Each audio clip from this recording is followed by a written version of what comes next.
ሰላም ለእናንተ ይብዛላችሁ የተወደዳችሁትና የተከበራችሁት የሂሩት የዩቲዩብ ተከታታዮች የሚወዳችሁ የሚያከብራችሁ እንዴት አላችሁ? ሰላም ናችሁ?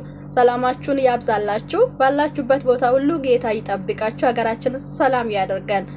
ዛሬ ወደ እናንተ የመጣውኝ በዚህ በአዲስ ቪዲዮ የመጣሁት እህታችሁ ሂሩት ነኝ ከመዳም ቤት ኮቺና። ቢሮዬ የመዳም ኮቺና ነው ለይለቱ ማለት ነው። እና በመቀጠል ለቤት አዳዲስ ሆናችሁ ሰብስክራይብ፣ ላይክ፣ ሼር አድርጉ። አበረታቱኝ። ምንም ችግር የለም። አበረታቱኝ። ስታሳድጉኝ እናንተም ታድጋላችሁ። ስታበረታቱ እናንተም እግዚአብሔር ያበረታታችኋል። እንግዲህ እጅ በፍንጅ ነው በዚህ ዘመን ላይ ማለት ነው። እኔን እኮ ስታበረታቱ እግዚአብሔር እናንተን ያበረታታል አይደል? እኔን ስታሳድጉ እናንተም ደግሞ እግዚአብሔር ከፍ ያደርጋል። የእናንተ እጅን ተጠቅሞ እኔን ያሳድገኛል። ደግሞ እናንተንም እንደዛው በቃ ገብቷችኋል አይደለ? በጣም ነው የሚወዳችሁ። ዛሬ አንድ ሀሳብ ይዤ የመጣሁት ምንድነው የምትሉ ለሁላችሁም አስተማሪ ይሆናል ብዬ ያሰብኩት ነው። ደግሞ ይህን ቪዲዮ ስሪ ለሌሎቹ ትምህርት እንዲሆን ተብዬ መረጃ ስለተሰጠኝ ደግሞ እኔም የሚያውቀው ስለሆነ አንድ ሰውን ይሄ ቪዲዮን ምናልባት ይሄን ሪከርድን ሰምቶ አንድ ሰው ከዚህ ነገር ይቆጠባል ይመለሳል ብዬ ያሰብኩት ቪዲዮ ነው ማለት ነው። አሁንም የሚቀዳላችሁ ማለት ነው። እና ደግሞ አንድ ሀሳብ አለኝ ማለት ነው። አንድ ጊዜ በውስጥ መስመር መጥታለኝ። ሁሉ ጊዜ ለምንድን ነው አንቺ በስራ ልብስ ቪዲዮ የምትቀጂ? ለምንድን ነው ሽንቅጥቅጥ ብለሽ ዱቄትሽን ተቀብተሽ ቻፕስቲክሽን ልብስቲክሽን ተቀባብተሽ ሽንቅጥቅጥ ብለሽ ቪዲዮ ለምን ላሰራሽ መጪን? ወይ ዓለም ሁሉ አይደለም ወይ የሚያየው ቪዲዮሽን? ለምንድን ነው በቃ ዘና ብለሽ ፈታ ብለሽ አስፋልት ላይ እንኳን ቁጭ ብለሽ ቪዲዮሽን ማትቀጂ ተብያለሁ። እናቴ እንኳን ዘንቦብሽ ድሮም ጤዛ ነሻለሁ። እንደዚህ ሆኜም እንኳን ለብሻ አይደለም እንደዚህ ሆኜ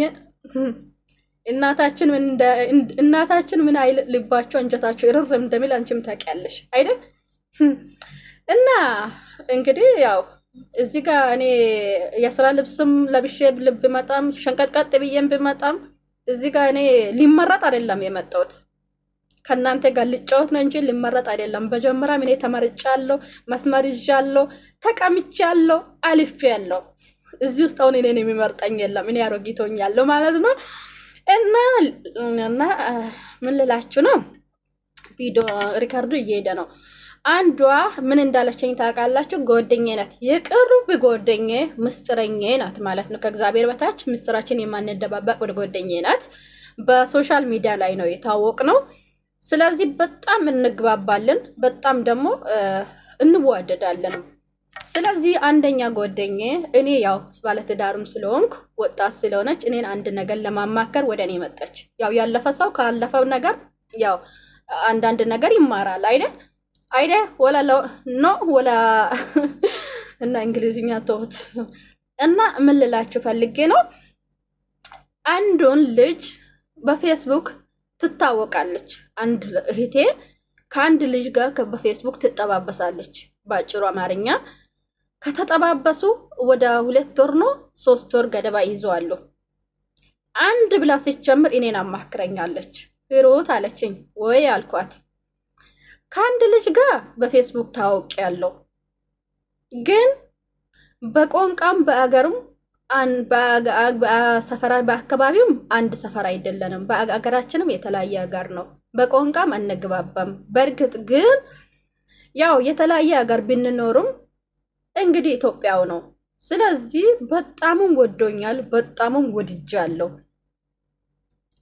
እና ከታወቅኩ ከ3 ወር በኋላ እንደጀመረች ነው ለእኔ ነገረችኝ።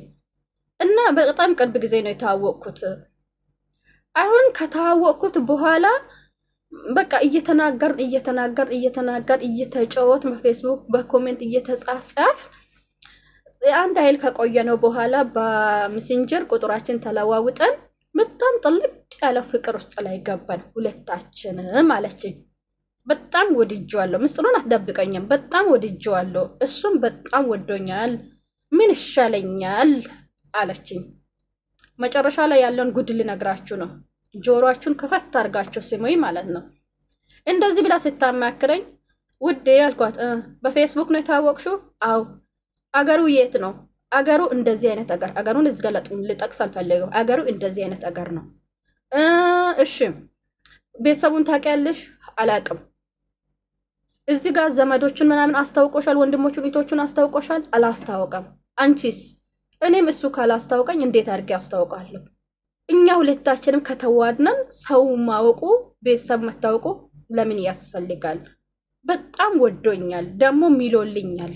አልተወሽም፣ እኔ ቢተወኝ እንዲህ ብሎ ሚሎልኛል ስትለኝ ምንድን ነው ያልኳት? ተይ ያልኳት። ተይ መማሉ በዚህ ሰዓት ሰይጣኑም እየማለ ነው፣ ሰውም እየማለ ነው። እዚህ ጋር ሰው የሚታመን ዘመን አይደለም። ይሄ ዘመን የጥንቃቄ ዘመን ነው። አንቺ ስለወደድሽው ብቻ ስላፈቀርሽው ወይ እሱ አፈቀርኩሽ ስላለ ብቻ እንዴት ልታምኚ ትችያለሽ? አንደኛ በአካባቢያችሁ አንድ ብትሆኑ፣ ሁለተኛ በቋንቋም አንድ ብትሆኑ፣ ኢትዮጵያውን ብቻ ስለሆነ ብቻ ምናልባት ከቤተሰቦቹ ጋር ሳያስታውቅ የእሱን ማንነት በደንብ ብለሽ ጥልቅ ብለሽ ሳታቂ በፌስቡክ ስለተዋወቅሹ ልብሽን ብዙም እንዳትከፍቺ፣ መጨረሻ ላይ ልትጎጂ ትችያለሽ። በዚህ ዘመን ላይ የአውሬ ጅብ ሳይሆን የበዛ የሰው ጅብ በበዛበት ዘመን ላይ ነው ያለነው። ጥንቃቄ ያስፈልጋል። ማስተዋል ይጠብቃል፣ ጥንቃቄ ይጋርዳል እንደሚል ቃሉም በጣም ጥንቃቄ ያስፈልጋል። ተጠንቀቂ። በሶሻል ሚዲያ በኩል የሚመጣው ነገር በጣም ጥንቃቄ ያስፈልጋል። ጥንቃቄ አድርጌ ኢቴ በዚህ ነገር ውስጥ ላይ ጥልቅ ብለሽ እንዳትገቢ መጀመሪያ አጥኔ አልኳት። እኔማ እያጠናው ነው። በጣም ወዶኛል። እሱን እያሰብኩ መስራት አልቻልኩም። በሰው ቤት ላይ መቋቋም አልቻልኩም።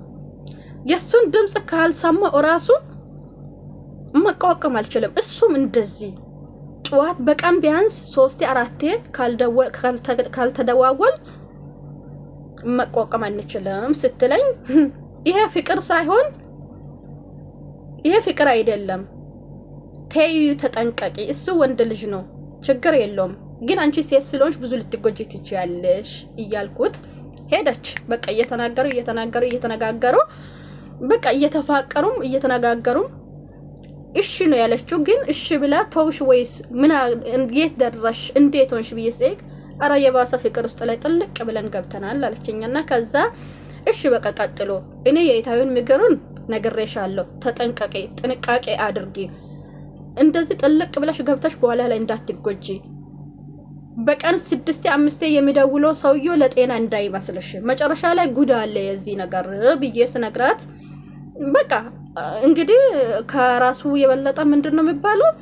ስለዚህ ያው ይሄ ያክል ምክሩን ከሰጧት እንትን አለችው፣ ቀጠለችው። መጨረሻ ላይ ምን የሚያደርጋት ጥሩ ነው። በጣም ጥልቅ ብሎ ፍቅር ውስጥ ከገቡት በኋላ መጨረሻ ላይ ምንድን ነው ያላት? ድጋሚም ወደ እኔ መጣች ምክር ለመስማት ምክር ለመቀበል ሄዱት አለችኝ። ልጁ በጣም ከማፍቀሩ የተነሳ ይቅርታ አድርጉልኝና ይህን ቃል ስጠቀም ገላችን እንታይ አለኝ አለችኝ። ገላችን እንታይ ስለኝ ምስሉን አትደብቀኝም ከኔ ማለት ምንም አንደባበቅም። በቃ በጣም ከአቅሜ በላይ ፍቅር በጣም ከአቅሜ በላይ ስኖላለኝ የሱንም አየሁት የኔንም አሳየሁት አለችኝ። ምን እንደሆነ ያልኳት እቺን ቃል እስክጨርስ አልጠበቅኩም። አንቺን ሞት ይየሻ ነው ያልኳት። አንቺን ሞት ይየሽ ነው ያልኳት። መጀመሪያም የፈራሁት ይሄ ነበረ። ከዛስ ምን አደረግሽው አልኳት። በቃ አየሁትና መጨረሻ ላይ ከሆነ ነገር ላይ በሆነ ነገር ተጋጭተ ነው ይሄ ያክል ብር አስገብኝ አለኝ። መጀመሪያ አለችኝ ሳንጋጫ በፊት ይሄ ያክል ብር አስገብኝ አለኝ። ለምን? የሆነ ነገር ለመግዛት አስቤያለሁ፣ የሆነ ነገር ለመግዛት አስቤያለሁ አስገብኝ ስለኝ ብር የለኝም። ብር ከሌለሽማ ባለፈ ያሳየሽኝ ገላሽን ሚዲያ ላይ ነው የሚፖስተው። ቶሎ ብላሽ 300 ሺህ አስገቢ፣ ያልበለዚያ ገላሽን ሚዲያ ላይ ዘረጋለሁ። እሱ ቪዲዮ ገላዬን ቀርጸው ይዘዋል። እኔ ግን በስሜት ውስጥና በፍቅር ስለገባው ይሄን ነገር አላስተዋልኩም። ገላይሽን ሚዲያ ላይ ሳላሳይ እንግዲህ ቶሎ ብለሽ ብሩን አስገብኛ ላይ ምን ላድርገው አለችኝ። ምንም አላልኩም። እስካሁን መልስ አልሰጠኋትም። ምን ልበላት በዚህ ሀሳብ? መጀመሪያ ምን ተይ ብያታለሁ። ስለዚህ እህቶች እንጠነቀቅ። አንዳንድ እህቶች እንጠነቀቅ። ሰው ልጅን መስሎት መንፈስ ተመስሎ ነው የሚመጣው። እንጠነቀቅ። ጥንቃቄ ያስፈልጋል። በጣም ጥንቃቄ ያስፈልጋል። በዚህ ዘመን የሰው